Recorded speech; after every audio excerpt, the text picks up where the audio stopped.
Hello my dear student, आप लोग कैसे हैं? उम्मीद करते हैं स्वस्थ होंगे, मस्त होंगे, मगन होंगे। चलिए आइए हम सीखते हैं आज विविक्तर कैसे निकाला जाता है। विविक्तर के सूत्र कुछ देखेंगे, फिर मूल वास्तविक होने का प्रतिबंध देखेंगे, फिर मूल बराबर होने का प्रतिबंध देखेंगे। ये तो विविक्तर देखिए, इसमें से 3 सूत्र बताएंगे। 3 सूत्र से एक सवाल 100% है कि बोर्ड परीक्षा में ये फंस जाएगा। चलिए आइए आप लोग अच्छे से तैयार हो जाइए क्लास करने के लिए। आप लोग कॉपी और पेन ले लीजिए, क्लास हमारे साथ करिए। चलिए देखिए, सबसे पहले हम मान लीजिए आपके पास दो घात समीकरण दिया रहेगा। दो घात समीकरण कैसे दिया रहेगा, मान लेते हैं, कहते हैं समीकरण समीकरण A X square plus B X plus C बराबर 0 ऐसे रहेगा। कहेगा इसका विविक्तर बताइए। तो देखिए विविक्तर विविक्तर विविक्तर यानी डी बराबर होता है formula B square minus 4ac। देखिए अगर आपके पास दो घात समीकरण है, देखिए जैसे भी बता देते हैं, पहला सूत्र है ये सवाल। जिसे हम मान लीजिए इसमें देते हैं 2x² प्लस 5x प्लस 6 बराबर 0 का विविक्तर ज्ञात कीजिए। तो ये द्विघात समीकरण का व्यापक समीकरण है। तो यहाँ व्यापक समीकरण से तुलना करेंगे। तो ax² plus bx plus c बराबर 0 से तुलना करने पर तो भैया x² गुणांक a है, x² का गुणांक 2 है तो a बराबर 2 हो गया। x का गुणांक b है, x का गुणांक 5 है तो d बराबर 5 हो गया। अचर पर c बराबर 6 हो गया। तो भैया विविक्तर d बराबर b² माइनस 4ac। तो d बराबर b का मान कितना दिया, 5 का स्क्वायर माइनस 4 गुणे a का मान 2 गुणे c का मान 6। तो d बराबर 5 पचा 25 और 4 दुना 8, 8 छंग 48। तो घटा दीजिए, 8 से 5 घटा दो 3, 4 से 2 घटा दो 2, तो माइनस में 23 जो कि ऋणात्मक आ गया। तो इसके मूल काल्पनिक होंगे। इसके ये भी बताएंगे आपको कैसे मूल काल्पनिक होता है, कैसे वास्तविक होता है। ठीक है, तो देखिए विविक्तर अगर डी का आपके पास दो घात समीकरण रहेगा, अगर उसमें विविक्तर निकालने के लिए दे दे तो फटाक से दो घात समीकरण का व्यापक समीकरण से तुलना करके ए बी सी का मान निकाल करके विविक्तर का सूत्र लगा के बस रख देंगे, मान आ जाएगा, वही आंसर हो जाएगा विविक्तर। अब चलिए भाई, दूसरा सूत्र है मूल बराबर होने का प्रतिबंध। मूल बराबर होने का प्रतिबंध या मूल समान होने का प्रतिबंध तो क्या होता है, b² माइनस 4ac बराबर 0। देखिए मूल बराबर होने का प्रतिबंध होता है b² माइनस 4ac बराबर 0। तो b² माइनस 4ac बराबर 0 अगर मूल बराबर होने का, मूल बराबर का मतलब होता है जैसे मान लीजिए हम कोई समीकरण दिया होता है तो उसके x के मान समान आ जाते हैं। मान लीजिए x का मान 3 आ गया, x का मान 3 आ गया, तो इसके मूल जैसे द्विघात समीकरण को हम हल करते हैं, कभी कभी आप देखते हैं कि समान आंसर आ जाते हैं दोनों के, तो इसे कहते हैं मूल बराबर होते हैं। और इसके बाद अगर असमान है तो इसमें कहते हैं कि मूल असमान है। क्या है, मूल असमान है। तो चलिए ध्यान देना, तो ये क्या है, मूल बराबर होने का प्रतिबंध है। अब यहाँ लिखेंगे तीसरा नंबर मूल वास्तविक होने का प्रतिबंध। मूल वास्तविक होने का प्रतिबंध। तो मूल वास्तविक होने का प्रतिबंध होता है b² minus 4ac is greater than equal 0। तो देखिए हमने आपको 3 सूत्र बताए, विविक्तर, मूल बराबर होने का प्रतिबंध, मूल वास्तविक होने का प्रतिबंध। तो चलिए और थोड़ा नोट कर लीजिए, बहुत अच्छी चीज। अगर डी का मान 0 आ जाए, डी का मान यानी विविक्तर अगर 0 आ जाए तो इसके मूल वास्तविक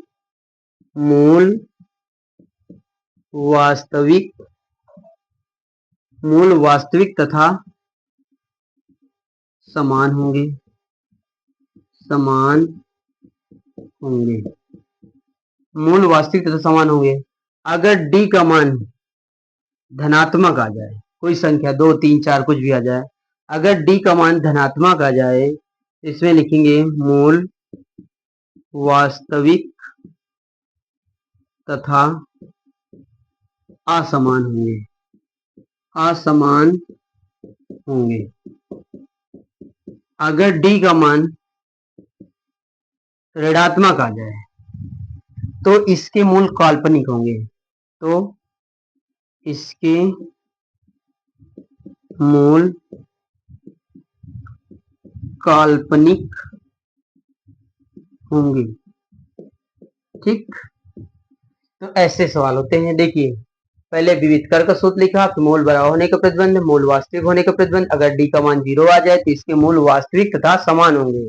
ठीक है, जैसे अभी बताएं कि दो घात समीकरण को जब हल करते हैं, अगर x के दोनों मान बराबर आते हैं तो मूल वास्तविक। अगर डी का मान धनात्मक आए तो अगर उसका गुणनखंड करना चाहें तो x के मान 2 आएंगे मगर असमान रहेंगे। अब इसके मूल काल्पनिक होंगे तो इसका मतलब उस दो घात समीकरण का कोई हल नहीं होगा। ठीक, इसका क्या होगा, कोई हल नहीं होगा, इसके मूल काल्पनिक होंगे।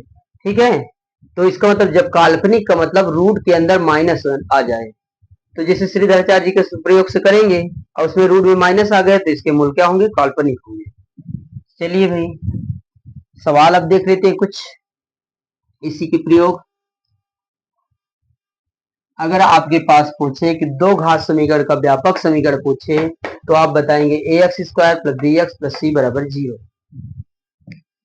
देखिए भैया, आप सवाल लगाते रहिए, सब लोग ध्यान से अच्छे से तैयारी करिए ताकि अच्छा नंबर आए, पढ़ने का स्वार्थ हो जाए। आप लोग अच्छा नंबर लाएंगे तो हमको भी खुशी होगी। चलिए ध्यान देना, हम सवाल बताते हैं जिसे मूलों की प्रकृति, अभी बताए ना मूलों की प्रकृति, चले बताते हैं। सबसे पहले हम सीखते हैं मूलों की प्रकृति। तो मूलों की प्रकृति जैसे हमें पहला सवाल देते हैं 2x स्क्वायर फिर -3x प्लस 5 बराबर 0। अगर इसमें दिया हो समीकरण, दो घात समीकरण दिया है, कह इसकी प्रकृति बताइए। तो चलिए भैया, प्रकृति अभी अभी जो बताए हैं, डी का मान 0 आ जाए तो इसके मूल वास्तविक तथा समान होंगे, डी का मान धनात्मक आ जाए तो मूल वास्तविक तथा असमान होंगे, डी का मान ऋणात्मक आ जाए इसके मूल काल्पनिक होंगे, तो इसी को कहते हैं प्रकृति। तो चलिए भैया, हम पहले इससे तुलना कर लें, ax square plus B X plus C बराबर 0 से तुलना करने पर तो भैया ए के स्थान पे 2 है तो a बराबर 2, यानी एक्स स्क्वायर गुणांक a है, इसमें एक्स स्क्वायर गुणांक 2 है तो a बराबर 2। फिर b बराबर एक्स का गुणांक b है, इसमें x का गुणांक -3 है, अचर पर c का मान 5 है। तो भैया आप क्या करेंगे, हम विविध कर d का मान, विविध कर d बराबर b स्क्वायर माइनस 4ac, विविध कर का सूत्र हो गया। तो d बराबर b का मान रखो -3 का स्क्वायर -4 गुणे a का मान 2 गुणे c का मान 5, 3 त्रिका 9 -4 गुना 8, 8 5 40। तो भैया d बराबर कितना आ गया जरा बताओ, 10 में से 9 गए 1 3 31, माइनस में 31 आ गया। तो क्या लिख देंगे, आता है इसके मूल काल्पनिक होंगे। क्या लिखेंगे, अतः इसके मूल काल्पनिक होंगे, बस ऐसे लिख देना हो। डी का मान ऋणात्मक है तो इसके मूल काल्पनिक होंगे। चलिए नोट कर लीजिए इसे।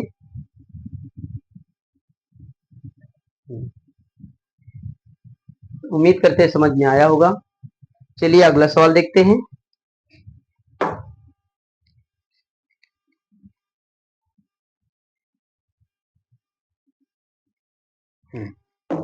दूसरा सवाल है पहले का, आपका है 3x square -4 root 3x 4 root 3x plus 4 बराबर 0। अब इसका पूछ रहा है कि देखिए क्या पूछ रहा है, जरा देख लो, इसकी भी प्रकृति पूछ रहा है। तो बस द्विघात समीकरण से तुलना कर दो, ax square plus B X plus C बराबर 0 से तुलना करने पर, ध्यान देना, तुलना करने पर ए बराबर 3, बी बराबर -4√3, सी बराबर 4। देखिए एबीसी का मान निकला है तो बस द्वित कर डी बराबर बी स्क्वायर -4ac, तो डी बराबर डी का मान कितना दिया देखो भैया, माइनस में 4√3 का होल स्क्वायर -4 गुणे ए का मान 3 गुणे सी का मान 4। तो ब्रैकेट तोड़ेंगे तो माइनस कवर प्लस 4 कवर कर दो गुणे √3 कवर कर दो, -4 चौक 16 48। तो भैया इसमें भी 4 चौक 16 और √3 कवर 3, -48 16 48 -48 कितना हो गया 0। तो यानी डी का मान कितना आ गया 0 आ गया। अगर डी का मान 0 आ गया तो आप जानते हैं अभी दिखाए हैं, अगर डी का मान 0 आ जाए तो इसके मूल क्या होंगे, वास्तविक तथा समान होंगे। तो नीचे लिखेंगे अतः इसके मूल वास्तविक तथा समान होंगे, हो गया। अतः इसके मूल वास्तविक तथा समान होंगे। देख रहे हैं, समझ में आ रहा होगा, नोट करिए इसे।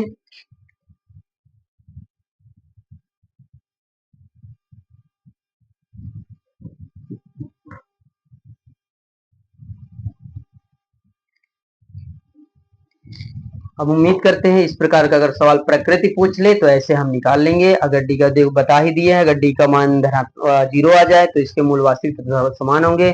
अगर डी का मान कोई संख्या में धनात्मक आ जाए, जैसे डी बराबर मान लो 5 आ गया, तो इसके मूल वास्तविक तथा असमान होंगे। अगर डी का मान ऋणात्मक हो तो इसके मूल काल्पनिक होंगे। यही इसी को कहते हैं प्रकृति निकालना। चलिए भाई अब अगला टाइप बताते हैं सवाल।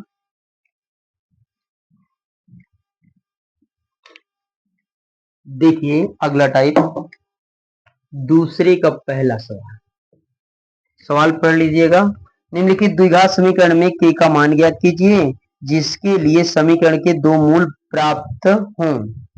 तो भैया समीकरण के दो मूल प्राप्त हों, दो बराबर मूल प्राप्त हों। तो चलिए देखिए भैया, पहला नंबर है 2x², फिर इसके बाद प्लस के एक्स प्लस 3 बराबर 0। कहता है इसके अगर मूल बराबर है तो के का मान बताइए, मूल समान हो या बराबर हो तो के का मान बताइए। फटाक से ऐसे कह दे तो बस द्विघात समीकरण के व्यापक समीकरण से तुलना कर लेंगे। ax² plus bx plus c बराबर 0 से तुलना करने पर लिख लेना। देखिए ए बराबर 2, बी बराबर के, सी बराबर 3। तो भैया मूल बराबर होने की इसका लिख दिया करो, मूल बराबर होने का प्रतिबंध। तो मूल बराबर होने का प्रतिबंध देखो भाई, मूल बराबर होने का प्रतिबंध अभी बताए हैं, b² - 4ac बराबर 0। ये मूल बराबर होने का प्रतिबंध। तो b का मान कितना है के का स्क्वायर -4 गुणे ए का मान क्या है 2 गुणे सी का मान क्या है 3 बराबर 0। तो के स्क्वायर बराबर -4 गुणे 8 3 24 बराबर 0। तो के स्क्वायर बराबर -24 उधर जाएगा +24, वर्ग उधर जाएगा वर्गमूल, तो √24। 24 का वर्गमूल निकालेंगे तो कितना हो जाएगा भैया, देखिए 24 का गुणनखंड कर लो, 2 दूनी 4 दूनी 8 त्रिक 24, यानी इसका जोड़ा बन जाएगा 2 दूनी 4 दूनी 8 दूनी 8 त्रिक 24, तो यानी हो जाएगा आपका 2√6, 3 नहीं 6, बस यही आंसर, प्लस माइनस में 2√6 आंसर। तो ये के की वैल्यू हो गया, ठीक। तो ऐसे अगर आपके एक समीकरण, ये सवाल बहुत इंपॉर्टेंट सवाल है, इस तरह का सवाल जरूर मिलेगा बोर्ड पेपर में। अगर उसमें लिखा रहेगा इसके मूल बराबर है तो के का मान बताइए, फटाक से तुलना करो, बस रखो मान, आ जाएगी के का मान। तो चलिए और एक का सवाल देख लेते हैं, इसका नोट कर लीजिए इसे।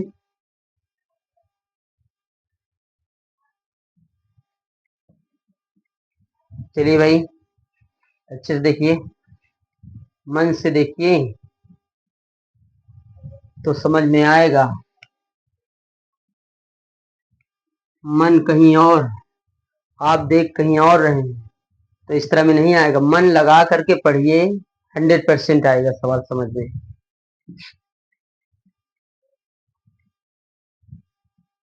नहीं कि मन मन व्हाट्सएप चलाने में हो। तो चलिए ध्यान देना, अगला सवाल दिखाते हैं। दूसरे का दूसरा नंबर, क्योंकि आजकल बच्चों को पढ़ाई में बहुत कम मन लगता है, मोबाइल चलाने में ज्यादा मन लग रहा है। तो चलिए देख लीजिए, पढ़ने की चीज कम पसंद आती है, अन्यथा और चीजें ज्यादा पसंद आती हैं आजकल के बच्चों को। तो ध्यान से पढ़िए तो समझ में आएगा। देखिए कि एक्स ब्रैकेट में x-2 प्लस 6 बराबर 0। तो भैया देखिए, दो घात समीकरण के रूप में नहीं, तो के एक्स का गुणा कर दो। के एक्स का गुणा क्या हो जाएगा, एक्स स्क्वायर। फिर के एक्स का 2 में गुणा करो, 2kx प्लस 6 बराबर 0। ठीक, देख रहे हैं भाई, के एक्स का गुणा किया, के एक्स का एक्स में गुणा, फिर के एक्स स्क्वायर हो गया, के एक्स का 2 में -2 में गुणा किया तो -2 के एक्स हो गया प्लस 6, दो घात समीकरण हो गया। कह रहा है इसके मूल बराबर है, तो के का मान बताइए।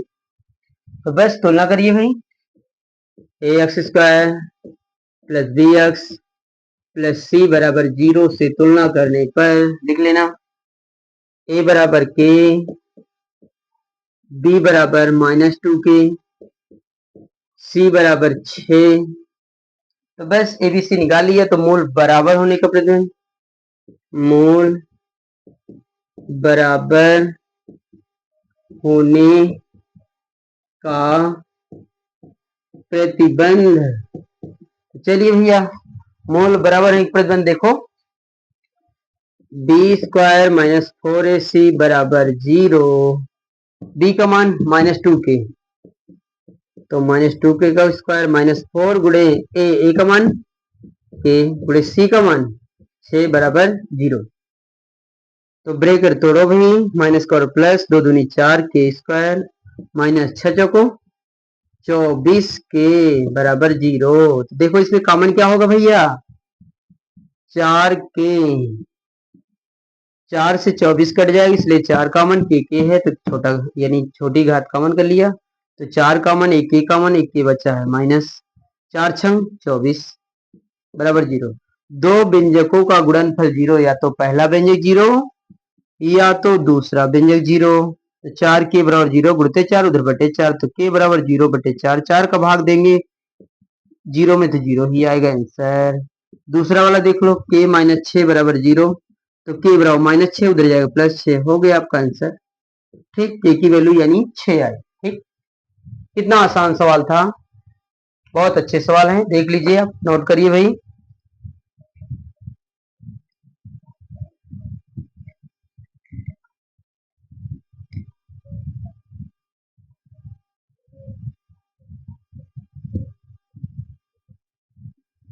चलिए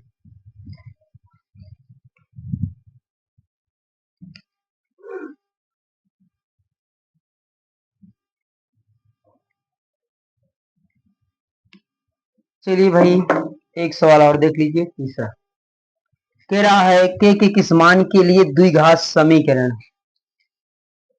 के +4 इंटू एक्स स्क्वायर प्लस के +1 इंटू एक्स +1 बराबर 0 के मूल बराबर है, तो के का मान बताइए। तो भैया फिर वही चीज कह रहा, मूल बराबर है तो पहले तुलना करो, A X square plus B X plus C बराबर 0 से तुलना करने पर, तो ए बराबर कितना आ जाएगा, के +4, बी बराबर कितना आ जाएगा, के +1, सी बराबर कितना आ जाएगा 1। तो मूल बराबर होने के लिए क्या लिखेंगे, मूल बराबर होने का प्रतिबंध। तो चलिए भैया, मूल बराबर होने का प्रतिबंध, बी स्क्वायर -4ac बराबर 0। चलिए b का मान रखिए k+1, तो k+1 का स्क्वायर -4 गुणे ए का मान k+4, c का मान 1 बराबर 0। देखिए भैया a+b का whole square तोड़िए, a² + b² + 2ab यानी 2k -4 का गुणा कर दो, 4k -4 चौक 16 एकम 16 बराबर 0। माइनस का गुणा होगा नहीं, k², 4 के 2 के घटा दो -2k, 16 से 1 घटा दो 15 -15 बराबर 0। ये तो दो घात समीकरण बन गए भाई। 15 का ऐसा गुणनखंड करो जिसका घटाना आवे, यहाँ माइनस हो तो घटाना आना चाहिए, यहाँ प्लस हो तो जोड़ आना चाहिए, तो यहाँ माइनस है तो घटाना तो कितना, 15 का ऐसा गुणनखंड करो जिसका घटाना 2 हो, तो 5 3 15, 5 20 3 गए 2। कितना आसान सवाल था। k² माइनस यहाँ कर देंगे 5 -2, 5 3 15 3 इंटू k -15 बराबर 0। k² माइनस गुणा करो 5k माइनस प्लस 3k -15 बराबर 0। दो तो पक्ष में कॉमन, कितना कॉमन करें k, तो ब्रैकेट में क्या बचेगा k -5, इसमें कितना कॉमन कर लें 3, तो ब्रैकेट में k -3 बचे 15 बराबर 0, तो k -5 k -5 कॉमन कर लो, तो आपका आ जाएगा k -5 दूसरे ब्रैकेट में k+3 बराबर 0। दो व्यंजकों का गुणनफल 0, या तो पहला व्यंजक 0 या तो दूसरा व्यंजक 0, तो k -5 बराबर 0, तो k बराबर -5 घट जाएगा +5, तो k का मान एक आ गया 5। ये तो सीधा अमान्य हो जाएगा, माइनस में आ जाएगा, यानी k+3 बराबर 0, तो k बराबर +3 उधर जाएगा -3, तो ये भी कह सकते हैं आंसर, कोई दिक्कत नहीं है। ठीक, यानी k की वैल्यू कितनी आ गई 5 और -3। उम्मीद करते हैं आप लोगों को समझ में आया होगा। आप अगर समझ में आया होगा तो लाइक कीजिए और सब्सक्राइब कीजिए। आप लोगों का सहयोग मिलता रहा तो इस प्रकार आप लोगों को वीडियो मिलता रहेगा हर चैप्टर का। इम्पॉर्टेंट क्वेश्चन तुम्हें देंगे, 100% गारंटी है कि ये क्वेश्चन जो आपको बताएंगे आप बोर्ड पेपर में जरूर इन सवालों को देखेंगे। चलिए आज की क्लास यहीं पे समाप्त करते हैं। धन्यवाद।